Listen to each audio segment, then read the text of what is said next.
Maulid, saudara, adalah momentum bagi umat Islam untuk belajar kembali, menata kembali, supaya kita ini bisa meniru, memupuk rasa cinta dan meniru akhlak baginda Nabi Muhammad Sallallahu Alaihi Wasallam.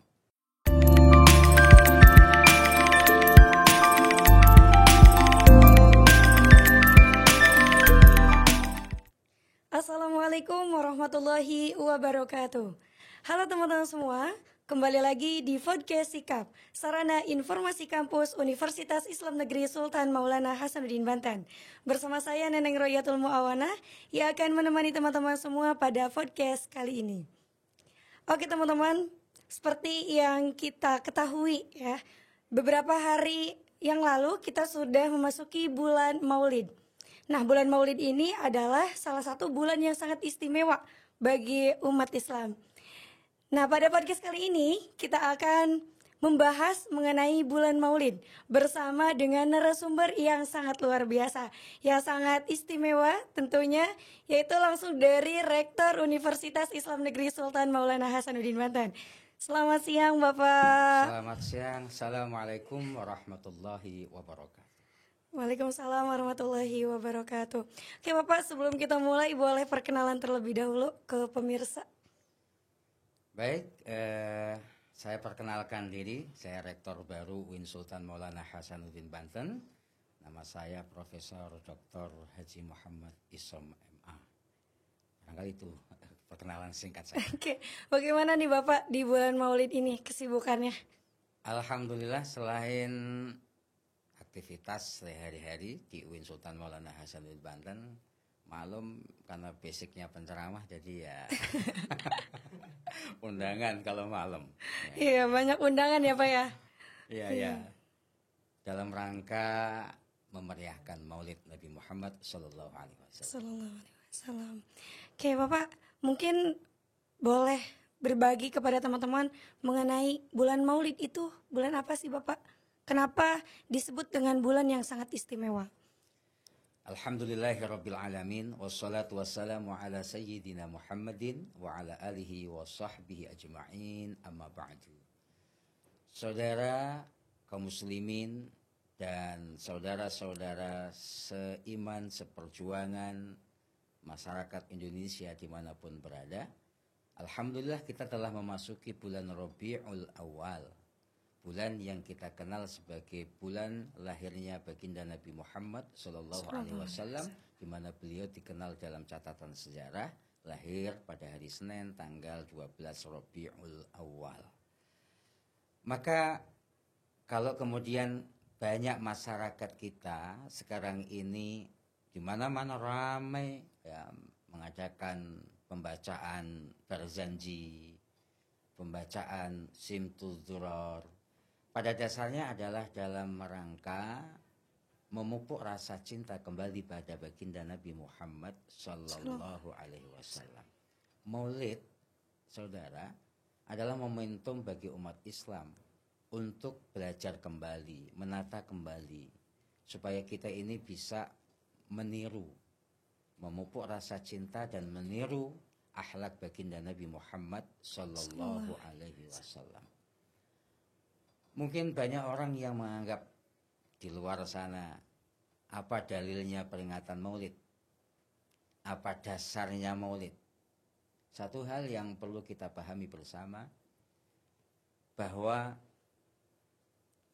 rasa cinta pengikut Nabi Muhammad dari mulai sahabat tabi'in, tabi'ut tabi'in sampai generasi seterusnya, itu pada dasarnya sesuatu yang luar biasa.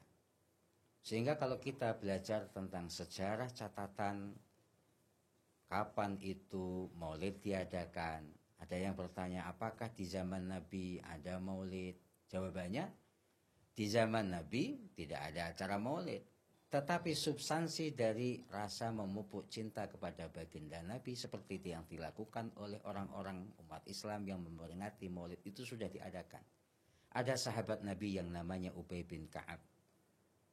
Beliau bertanya kepada baginda Nabi, ya Rasulullah, ini ukatsiru sholatan fakam aj'alu laka min sholati. Kata Ubay bin Ka'ab, ya Rasulullah, kerjaan saya itu setiap hari itu membaca doa. Tukang wirid lah kalau bahasanya.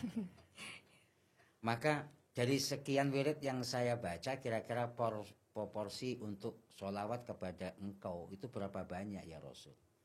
Apa jawab baginda Nabi? Waktu itu masya'a, ya terserah kamu. Ubay bin Ka'ab bilang, bagaimana kalau saya dalam sekian banyak wirid yang saya baca itu saya gunakan seperempatnya untuk bersolawat kepada engkau? Nabi jawab, masyita, silahkan. Ubay bin Ka'ab kemudian bertanya lagi, bagaimana kalau bukan seperempat tapi setengah? Jawab Rasulullah, masyita, silahkan. In zita fawa khairul lak. Kalau kamu mau memperbanyak solawat di antara sekian wirid yang kamu baca, itu lebih baik buat kamu. Kemudian Ubay bertanya lagi, bagaimana kalau bukan setengah tapi as-sulusan, yaitu 2/3. Saya baca wirid itu setiap hari atau dalam satu duduk 1 jam, maka saya akan gunakan 2/3 dari 1 jam itu untuk bersolawat kepada engkau. Apa jawab Nabi? Masyikta in zita fawa khairul lak. Silahkan kalau kamu mau nambahin solawat, itu lebih baik buat kamu. Sampai akhirnya Ubay bin Ka'ab bertanya lagi kepada baginda Nabi, bagaimana kalau kul semua, jadi tidak ada lagi bacaan wirid. Kalau misalnya nih Neng ya, misalnya kalau dulu saya pribadi misalnya, dulu saya punya wirid-wirid khusus untuk kedikjayaan ya punya gitu kan, hizib-hizib punya gitu kan, asma-asma punya. Tetapi sekian dalam perjalanan hidup karena kita punya rasa mahabbah, saya pingin seperti Ubay bin Ka'ab ketika dia kemudian berkata baginda Nabi, ya Rasul, saya akan gunakan tidak lagi membaca wirid. 1 jam yang saya biasa gunakan duduk untuk baca wirid ini, wirid itu, sekarang saya ganti. Untuk apa? Untuk membaca sholawat kepada engkau. Lalu apa jawab baginda Nabi? Kalau kamu telah begitu, maka tukfalaka hammuka wa tufaru dzambuka. Engkau akan dicukupi apa yang menjadi angan-anganmu. Pengen cita-cita apa nih? Ya, pengen cita-cita apa? Sholawat. Nah, termasuk watu faru dzambuka. Dosa-dosamu akan diampuni. Tidak lagi baca istighfar, tapi dengan sholawat. Artinya sholawat pun tanpa istighfar itu menggugurkan. Nah, inilah spirit Maulid sebetulnya dari aspek nas dalil. Tapi kalau dari aspek logika bisa dianalogkan. Kenapa kita ini melakukan maulid? Di zaman sahabat mungkin tidak ada peringatan 12 Rabiul Awal sebagai peringatan maulid Nabi. Kenapa? Karena sahabat itu memang sudah mempraktekkan apa yang dipraktekkan oleh Nabi. Perilakunya, sikap, tindak tanduknya adalah cermin dari baginda Nabi Muhammad SAW. Tapi ibarat fotokopi. Makin lama, ini kan, kalau sahabat itu ibarat kata fotokopi pertama dari teks asli, masih jelas tuh kalau fotokopiannya. Zaman tabiin itu fotokopi dari hasil fotokopian, jadi udah mulai kelihatan. Zaman kita ini ibarat kata memfotokopi lembaran yang sudah difotokopi sekian ratus kali fotokopi, nggak ada tulisannya, nggak ada gambarnya, polos. Maka dari itulah kita mengadakan Maulid baginda Nabi Muhammad Sallallahu Alaihi Wasallam. Itu semangat kenapa kita melakukan peringatan Maulid Nabi Muhammad Sallallahu Alaihi Wasallam dalam rangka memupuk rasa mahabbah kita kepada baginda Nabi. Karena baginda Nabi bersabda, "Man ahabbani kana ma'i fil jannah." Siapa cinta kepadaku maka dia akan bersamaku di dalam surga. Masya Allah, sangat istimewa sekali ya Bapak berarti untuk bulan Maulid ini. Nah tadi kita menyinggung tentang peringatan. Nah bulan Maulid ini apakah perayaan saja atau sebagai momen refleksi? Ya, orang menyebut perayaan dalam bahasa Arab namanya Id. Nabi memang punya sabda bahwa tidak ada Id di dalam Islam kecuali hanya 2 Id itu, Idul Adha dan Idul Fitri. Kalau ini apa? Tahaful, haflah. Nah, itu beda dengan haflah. Kalau di pesantren kan ada haflah. Apa makna haflah? Ya, bukan perayaan tapi adalah momentum. Momentum isinya apa? Gitu. Ya tergantung kemasannya. Momentum nanti temanya adalah cinta kepada Nabi, berarti momentum untuk membangkitkan rasa cinta kepada Nabi. Haflah momentum untuk misalnya menyatukan bangsa yang lagi tercerai-berai akibat demo kemarin, berarti ini adalah haflah ya untuk lil ittihadi ummah, untuk mempersatukan ummah. Jadi ini bukan Eid tapi haflah. Ya, haflah maulidin Nabi Muhammad sallallahu alaihi wasallam. Kita ngambil momentum. Haflah itu mengambil momentum, bukan perayaan. Memang kalau perayaan ya Idul Fitri, Idul Adha sebagai bagian Nabi. Tapi ini haflah. Apa itu tidak menyalahi ketentuan? Ya. Nah, apakah itu bukan bid'ah misalnya begitu? Bukan bid'ah. Yang bid'ah itu Id, menambahkan Id selain Idul Adha, Idul Fitri. Kalau ini bukan menambahkan Id, tetapi adalah haflah. Ya, haflah itu menjadikan momentum. Maulid Nabi untuk apa? Untuk kebangkitan. Seperti yang dulu pernah dilakukan oleh para tabi'in dan tabi'ut tabi'in. Misalnya ada seorang istri khalifah Mahdi, namanya Huzurman. Ya. Beliau ini orang sebetulnya yang pertama kali sebelum Salahuddin Al-Ayyubi di zaman Fatimiyah. Beliau ini seorang istri sultan yang kemudian pada momentum tertentu umroh mungkin ya, ketika beliau ziarah ke Madinah, kemudian beliau mengajak kepada penduduk Madinah, yuk kita ini yang sudah jauh dari baginda Nabi, akhlak kita sudah jauh dari baginda Nabi, yuk kita dekatkan sikap kita, karakter kita sesuai dengan baginda Nabi. Caranya apa? Cari momentum. Nah, kan semua cari momentum. Anda sebagai mahasiswa juga kalau mengadakan acara-acara kan pasti nyari momentum. Iya kan? betul. Ya, pasti nyari momentum. Mau raktir teman juga nyari momentum kan, itu haflah gitu. Jadi nggak ada yang salah gitu. Oke, berarti itu momentum ya. Iya. Atau haflah. Kalau untuk peringatan di zaman modern ini, apakah masih relevan untuk diadakan atau tidak, Ketika Bapak? kita sekarang ini sudah berganti idola.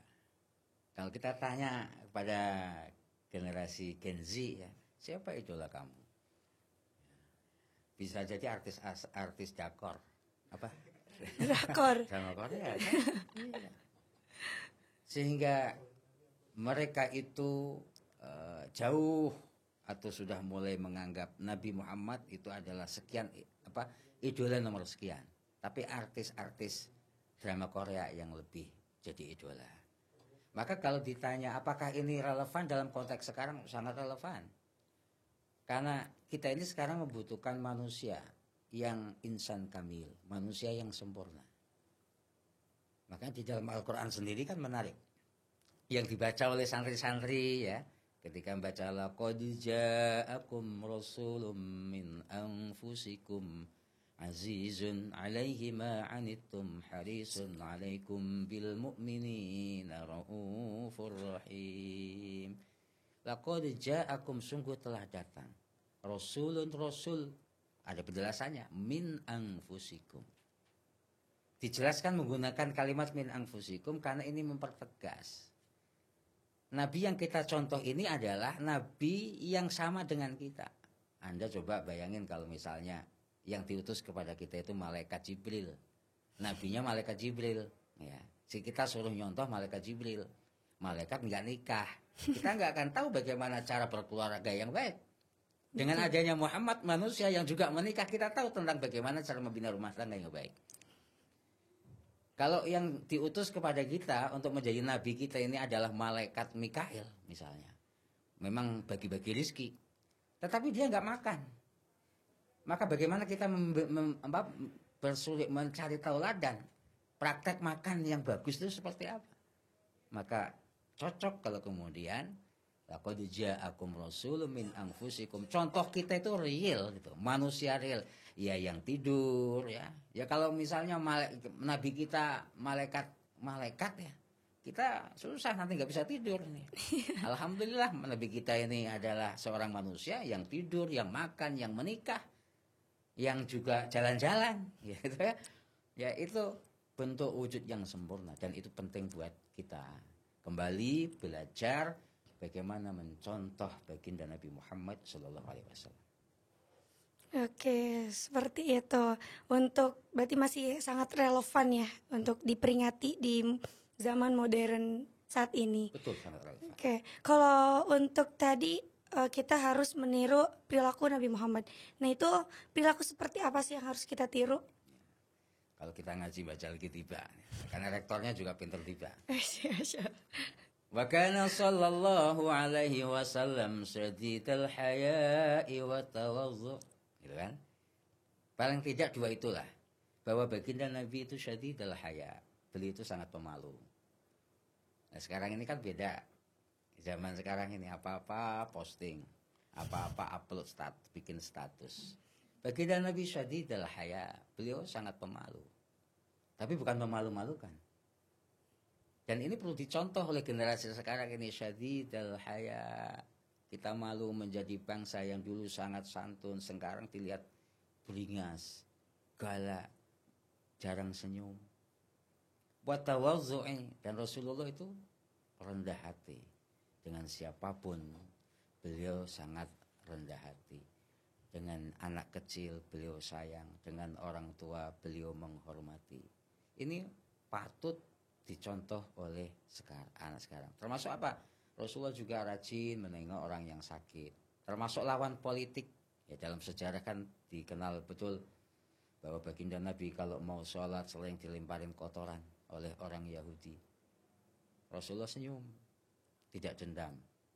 Sampai suatu saat beliau melewatin rumah itu. Beliau tunggu, mana yang lempar saya? Kok nggak ada? Rupanya yang lempar sakit, orang Yahudi.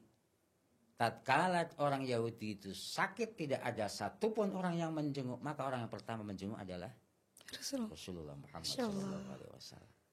Dan lain sebagainya. Memang Rasulullah ini adalah contoh yang sempurna buat manusia.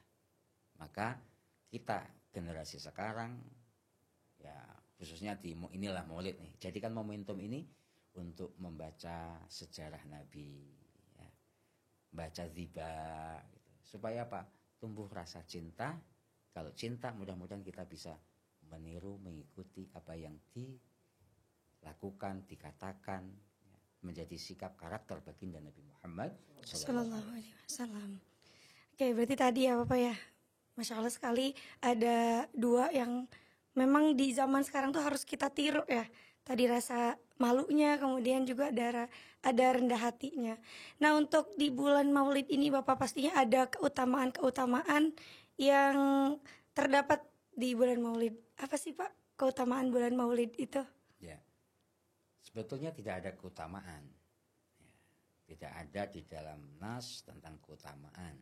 Tadi kan lagi bahwa orang Islam menjadikan Maulid menjadi haflah, bukan id.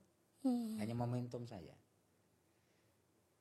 Lah, kalau kemudian itu dijadikan misalnya bulan Maulid ini diperbanyak untuk sholawat, zikir, ya. Kalau kita baca kitab I'anatul Talibin kan misalnya.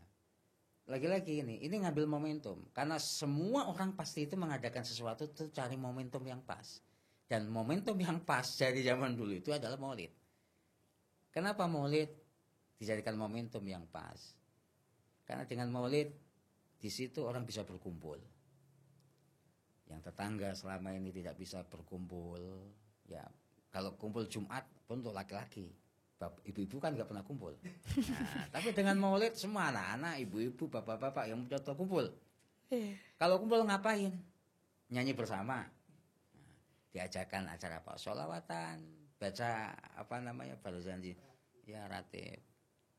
Dibaca ratib, baca barzanji, sholawat.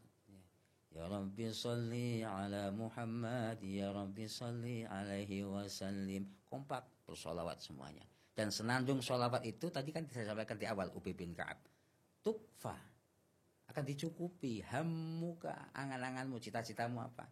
Yang belum punya jodoh, ya baca solawat, insya Allah dapat jodoh. Ya. Yang pengen haji umroh, baca solawat. insya Allah. Maka sholawat itu kan ada yang maksur, ada yang ghairu maksurah.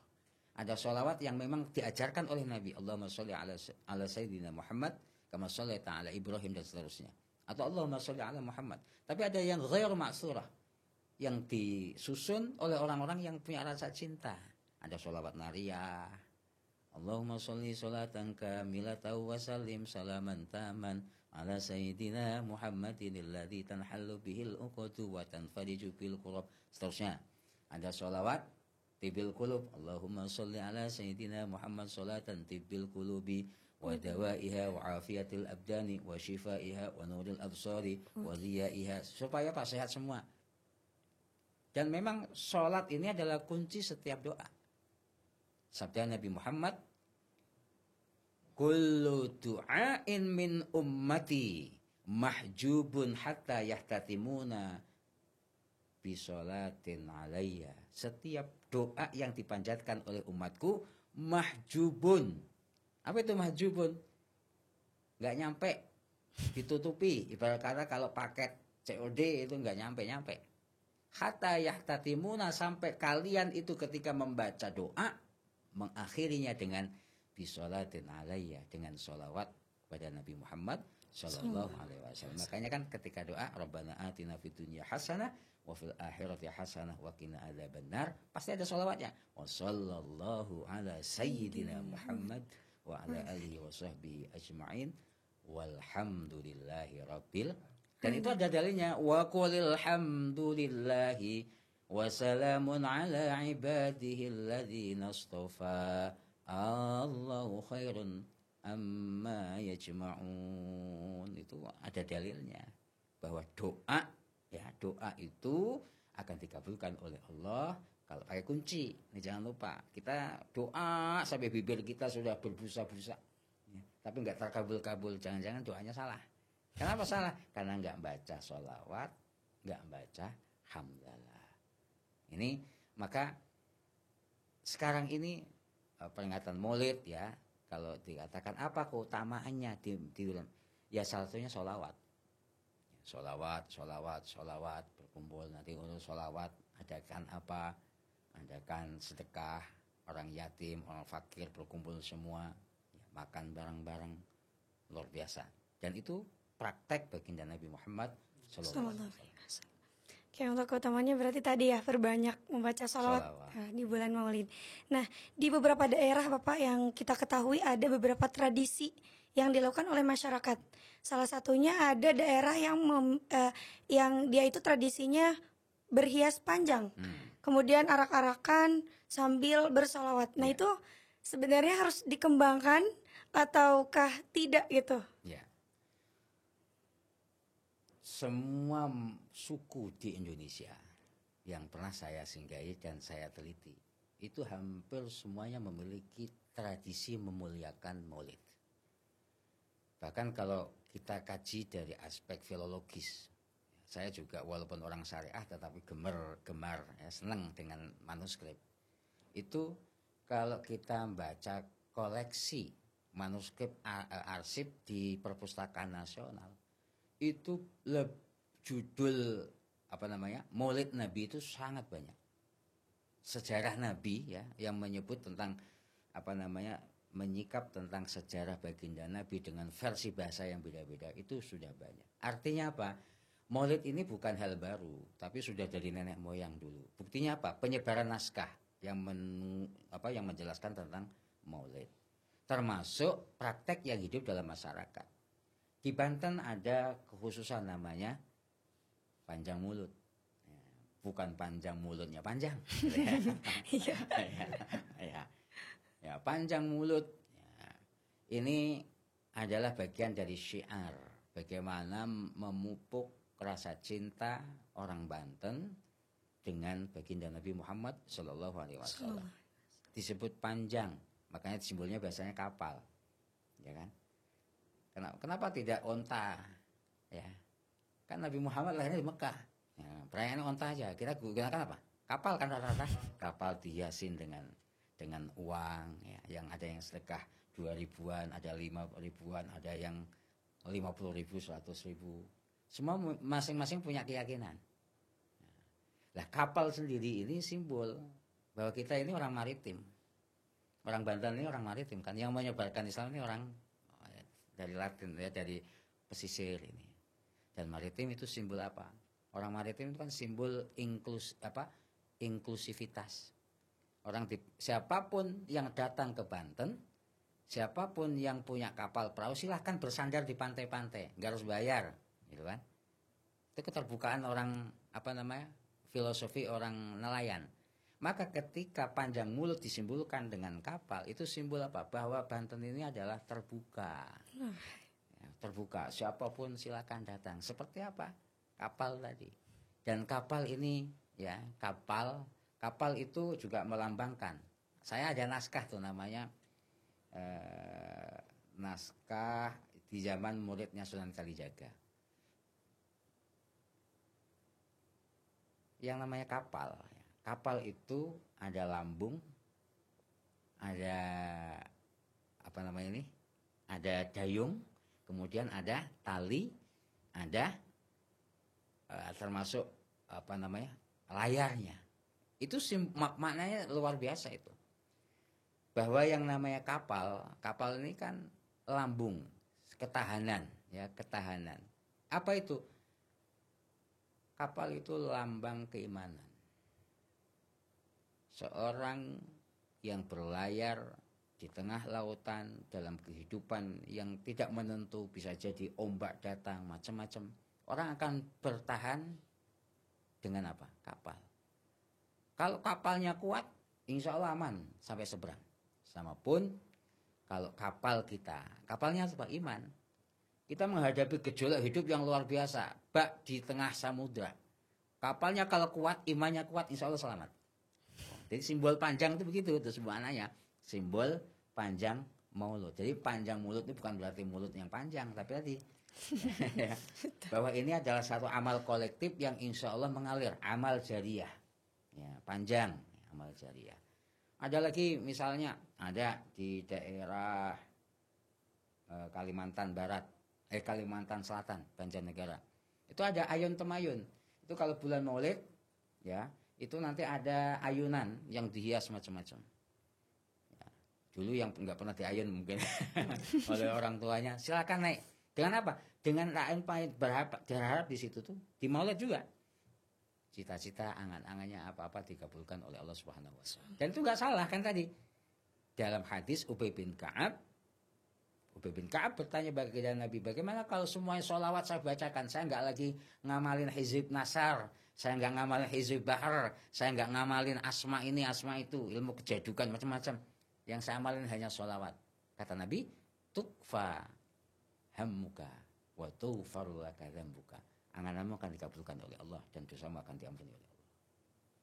Oke, berarti sangat unik sekali ya Bapak ya, di beberapa daerah mempunyai perayaan ataupun memperingati Maulid itu sangat berbeda-beda. Betul. Jadi luar biasa masyarakat kita dalam memperingati Maulid punya tradisi yang unik-unik.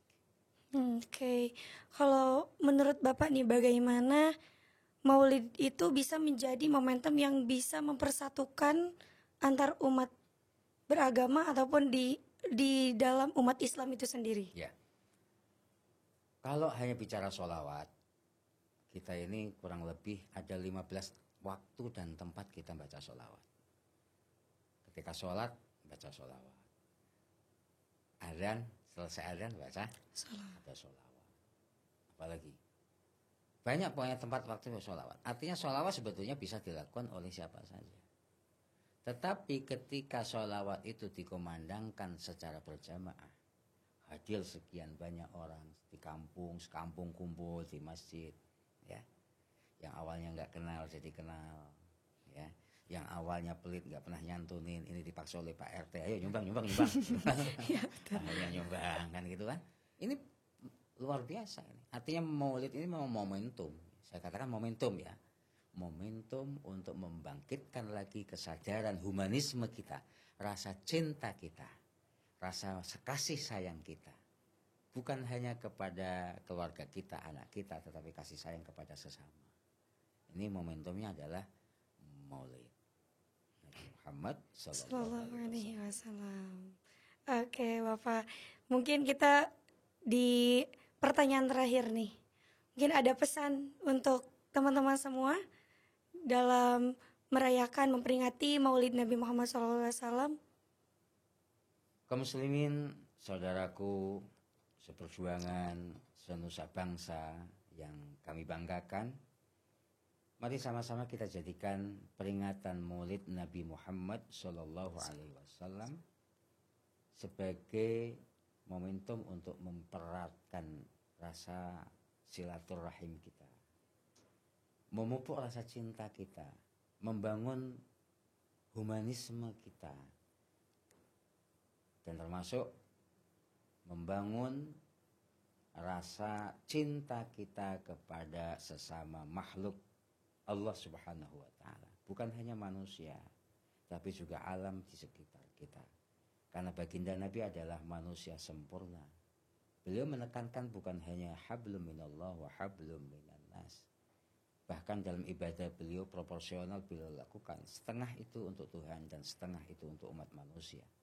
Dan dalam kehidupan nyata praktek baginda Nabi, Rasulullah juga sangat sayang terhadap makhluk di jagat alam semesta ini.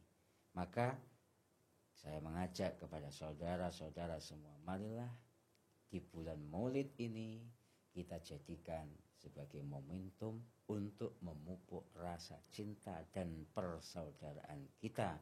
Apalagi kita beberapa hari yang lalu sempat ternodai, sempat tercoreng dengan perilaku-perilaku yang kurang sesuai dengan ajaran Rasulullah Muhammad Sallallahu Alaihi Wasallam.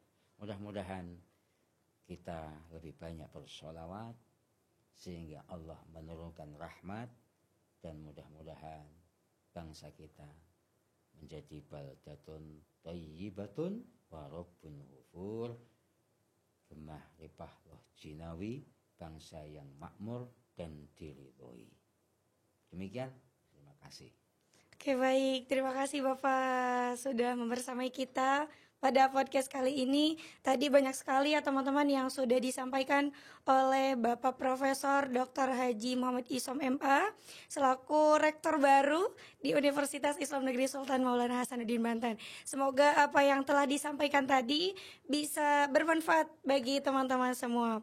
Baik teman-teman, mungkin itu saja pada podcast kali ini. Saya Neneng Royatul Muawanah pamit undur diri. Terima kasih Bapak sudah menemani pada siang hari ini. Assalamualaikum warahmatullahi wabarakatuh.